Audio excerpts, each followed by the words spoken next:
আমরা মানুষ যারা আছি তারা সোজা পথে চলতে কিন্তু আমরা পছন্দ করি না। বেশি অংশ মানুষই আমরা কিন্তু বাঁকা পথে চলতে কিন্তু পছন্দ করি। কারণ যার দয়া আমরা চলি ফিরি খাই সব কিছু, কিন্তু সেই দয়াটাই কিন্তু আমরা ভুলে যাই, মনে করে রাখতে পারি না। একটা মানুষ যখন উপকার করে তখন হচ্ছে সে মানুষটার উপকার কিন্তু আমরা মনে রাখি। কেন মনে রাখি? যতদিন দিবে ততদিনই মনে থাকে, যতদিন দেবে না তখন কিন্তু আর মনে থাকে না। আপনি যখন একটা 500 টাকা একজন মানুষকে দেবেন, পরের দিন যদি সেই মানুষটাকে বলেন যে আমাকে একটা কাজ করে দাও, না করবে না, দূর দিয়ে কিন্তু চলে যাবে। কি কাজ করতে হবে ভাই, দেন, করে দিচ্ছি, এটা কোনো ব্যাপার না। কারণ কি জানেন, আপনি তাকে কি দিচ্ছেন? টাকা দিচ্ছেন। কাগজের একটা টাকা, তার কিন্তু অনেক অনেক দাম। একটা মানুষের দাম কিন্তু কোটি টাকা দিয়েও পাওয়া যায় না, কিন্তু সে একটা মানুষের দামও কিন্তু সাইরানারও নাই। কিন্তু একটা কাগজের টাকার দাম কিন্তু অনেক। একটা কথা খেয়াল করে দেখেন, উপরে যিনি বসে আছেন তার দয়ায় কিন্তু আমরা ভাত খাই, কাপড় পরি, ইনকাম করি, ছেলে সন্তান নিয়ে আমরা ভালো থাকি। কার দয়ায়? উপরে যিনি বসে আছেন তার দয়ায়। কিন্তু তার যে কিছু নিয়ম কারণ, কিছু হাদিস অনুযায়ী আমাদেরকে চলতে বলা হয়েছে, কিন্তু আমরা কি সেটা করি? কখনোই করি না। কেন করি না? যখনই আমরা সেই কাজটা করতে যাই তখনই আমাদের সময় থাকে না, আমাদের সময়ের কিন্তু অভাব হয়ে যায়। যখন আমরা তার হুকুমগুলা পালন করতে যাই আমাদের সময়ের কিন্তু অনেক অভাব। আর এমনিতে যখন আমরা আড্ডা দিই, বসে থাকি, খাই, কাজ করি, সেসবের সময় কিন্তু অনেক অনেক থাকে। যখন আমরা একটা চাকরি করি, চাকরিতে কিন্তু টাইম টু টাইম যেতে হয়, ভাত না খেয়েও কিন্তু সকালবেলা দূর দিতে হয়। কারণ সময় সময় যদি ওভার হয়ে যায় তখন কিন্তু আমাদের স্যালারি কাটা হবে। সেই অনুযায়ী কিন্তু আমাদের একটা আগ্রহ থাকে যে আমরা সময় পর্যন্ত পৌঁছাবো, তেমন একটা আগ্রহ কিন্তু আমাদের থাকে। সেজন্য কিন্তু টাইম টু টাইম আমরা ওখানে পৌঁছে যাই, যাতে আমাদের বেতন থেকে একটা টাকাও কাটা না যায়। সেজন্য কিন্তু আমরা চলে যাই। তো কিন্তু আমাদের উপরে যিনি বসে আছেন আল্লাহ তাআলা রব্বুল আলামিন, উনি যদি আমাদের এমন একটা হাদিস দিতেন যে লগে লগে আমরা কি করি না করি সেটার একটা বিচার হবে, তখন কিন্তু সবাই একটা সতর্ক থাকতো। কিন্তু উনি যা করছে, আল্লাহ তাআলা যিনি করেছেন, উনি কিন্তু আমাদের বিচারগুলো পরে করবেন। সেজন্য আমাদের কিন্তু মাথায় একটা উশ নেই, একটা জ্ঞান নেই যে আমাদের এখন যা আমরা করছি পরবর্তীতে আমাদের বিচারগুলো কিভাবে হবে, কেমন হবে।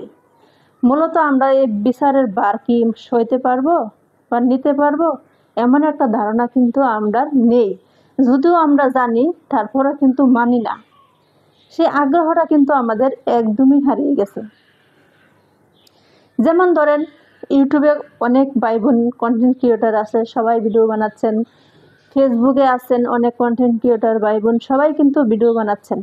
কিন্তু শিক্ষা নিয়ে তো ভিডিওগুলো যারা আসে আর যারা তৈরি করে তাদের ভিডিওতে দেখবেন কোনো লাইক নেই, কোনো কমেন্ট নেই, কোনো শেয়ার নেই।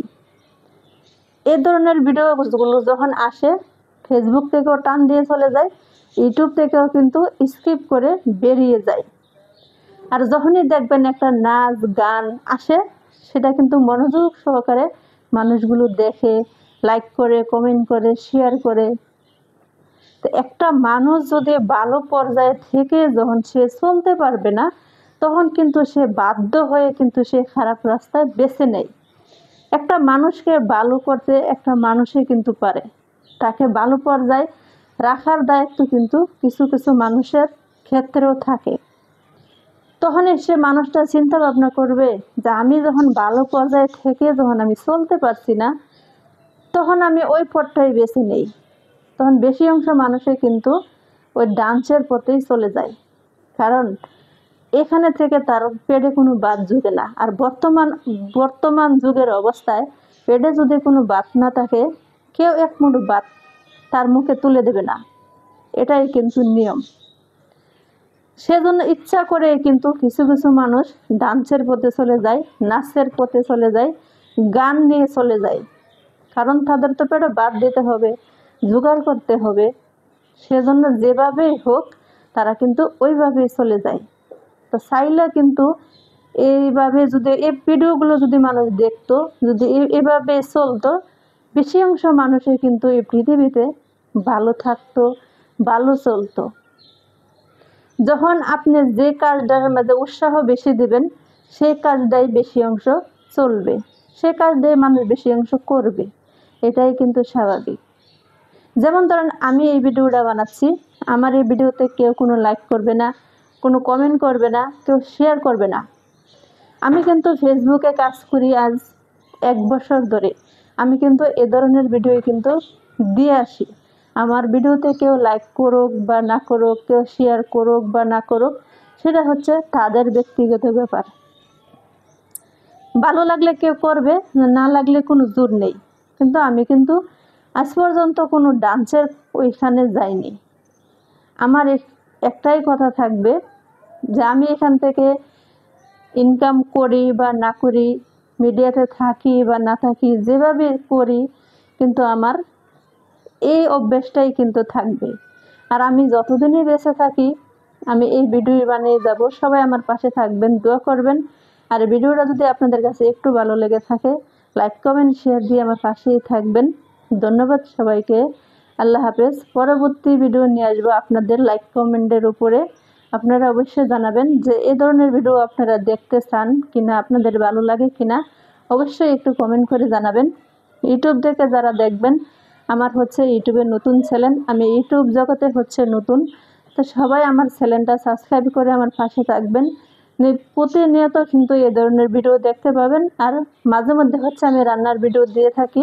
যখন হচ্ছে আমি কোনো একটা অনুষ্ঠান করে রান্না করে থাকি, তখন হচ্ছে আমার রান্নার ভিডিওগুলো আসে। আর বেশি অংশ কিন্তু আমার এই টাইপের ব্লগগুলোই আসে। আমি হচ্ছে ব্লগ চ্যানেল দিয়েছি।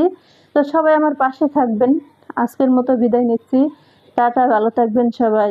আল্লাহ হাফেজ।